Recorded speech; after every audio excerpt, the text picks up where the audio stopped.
Hello my friends and welcome back to my YouTube channel. Last time we played Dark Souls, we went ahead and grabbed our weapon for the build, which is the Man Serpent Greatsword.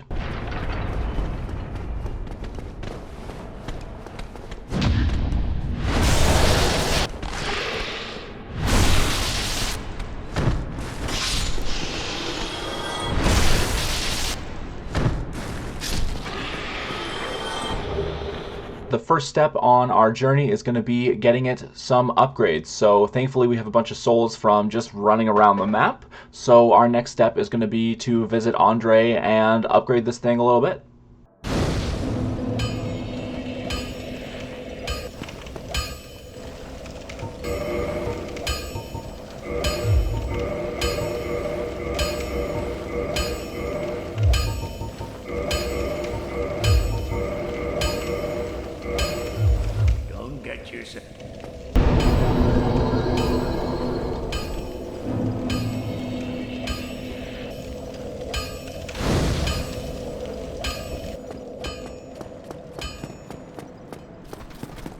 Right away we're going to start to see the reason that this weapon was chosen for this build video and why it's so underrated. With only the strength scaling two-handed and just a few upgrades, we're already starting to see some really impressive numbers coming out of this weapon in terms of damage. One of the best things about that is that while two-handing, you get 1.5 times bonus to your strength modifier, meaning that we can hit the soft cap of strength damage scaling just with 27 strength, which is extremely low level. That gives us lots of extra points to put into other stats. And as you can see, we kill that mini-boss in almost 2 hits, which is pretty sweet.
In Dark Souls, you have to pay lots of close attention because sometimes enemies, little stragglers, can slip away. Those enemies fell down into the lower church and then climbed back up to fight us. So you just have to keep your eyes open for that kind of thing. I kept a mental tab of where those enemies went, and I did expect them to meet up with me in the hallway there.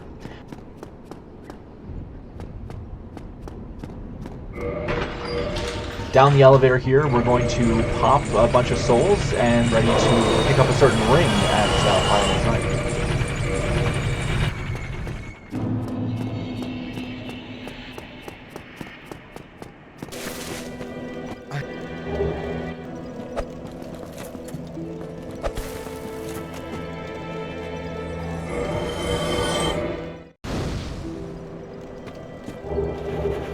So here we have the Ring of Favor and Protection, which is often considered to be the best ring in the game in Dark Souls, and I do agree with that. And part of the thing with the Ring of Favor and Protection is it has this little feature where as soon as you take it off, it breaks permanently, which means that if you're going to want to wear this ring, you're going to want to put it on and never take it off for the rest of your entire playthrough.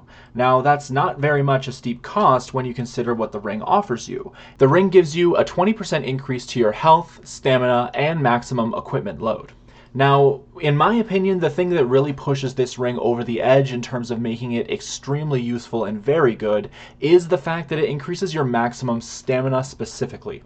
There are other rings and other ways to raise your maximum health, and there are better rings to raise your maximum equipment load, and though those rings do stack with the Ring of Favor and Protection, there's no other way in the game to increase your maximum stamina beyond the max stamina you get when taking your endurance to 40.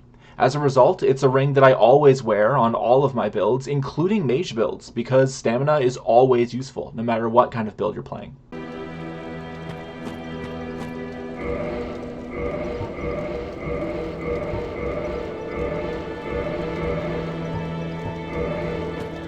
Here we put a bunch of points into strength, bringing it up to 27, and then we just dump the rest of our stats into vitality.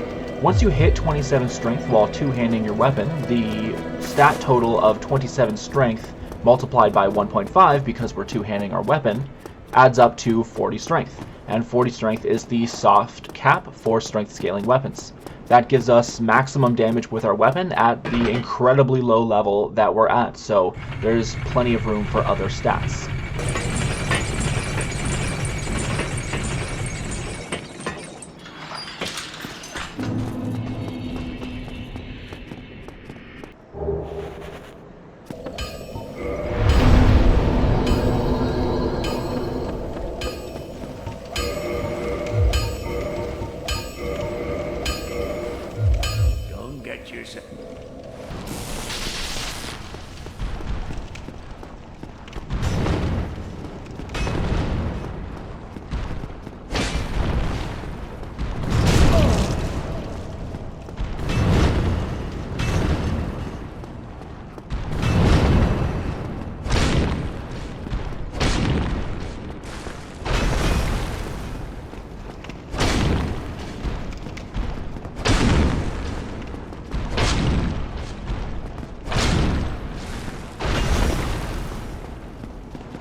With the extra souls obtained from killing that Titanite demon, we're now able to upgrade our weapon to +5. Don't get yourself.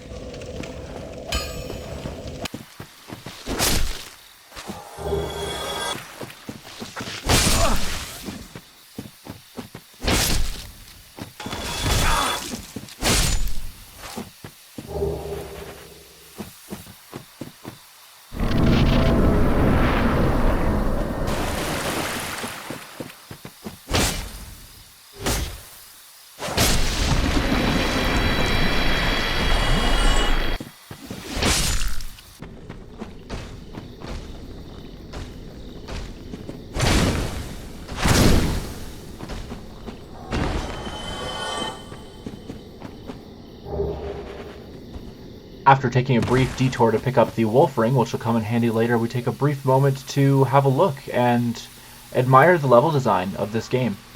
Here you can see the bridge where you fight the Moonlight Butterfly, and you can actually see the Moonlight Butterfly majestically clinging to a castle wall in this area.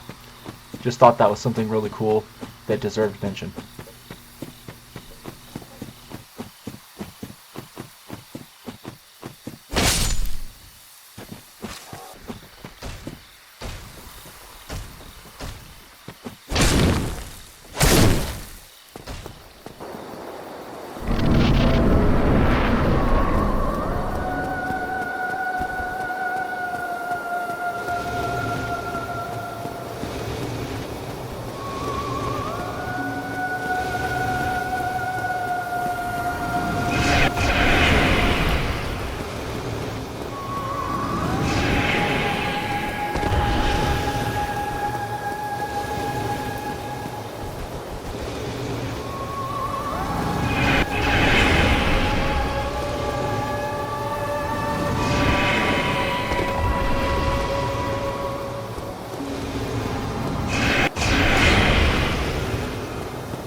I've always been a fan of the Moonlight Butterfly boss in particular, just because of the vibes. It's got this calm and serene experience to it. The boss fight is very focused on phases. It's very turn-based. Even though a lot of players don't like the practice of just dodging a bunch of projectiles and then eventually attacking the boss when it lands, I quite enjoy it, just because of the spectacle of the experience.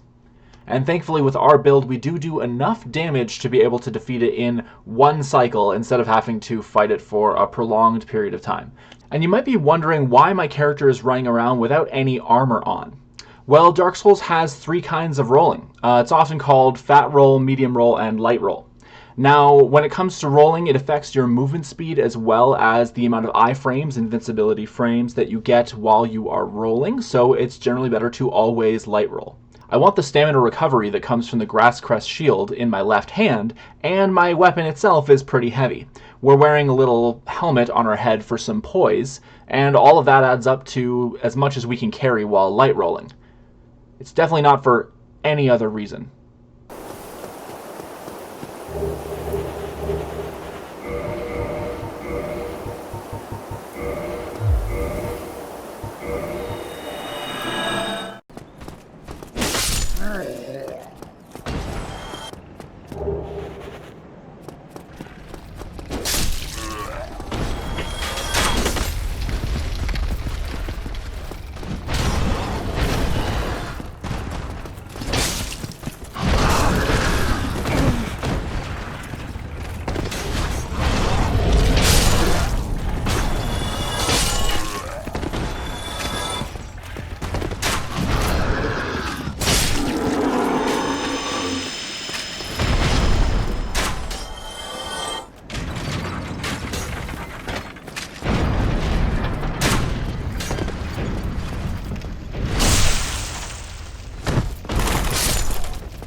I want to talk about how in this game they give you these vistas, these moments where you get to look out across the world and see the places that you have been and the places that you will be. Here we can see the Bell Gargoyles Battle Arena, you can see the Duke's Archives, the walls of Anor Londo, and looking back to where we should have been if we were routing this playthrough normally, you can see the bridge where the dragon attacks, Lower Undead Burg, Upper Undead Burg, and even a lot of Darkroot Garden as well. This game is so interconnected, and it's not just interconnected, it's really reverent, and it gives you nostalgia for the places that you've been during moments in the game, all with this tranquil silence that pervades every moment of the game. There's no action music playing with every enemy you encounter. There's no noisy exposition telling you to look over there and see this place that you've been or a place that you're going. The game just presents it to you, kind of like how nature does in real life. You know, when you're outside, nature's there. It's doing what it does. It's very cold in a warm way. And I think that's something really beautiful about this game.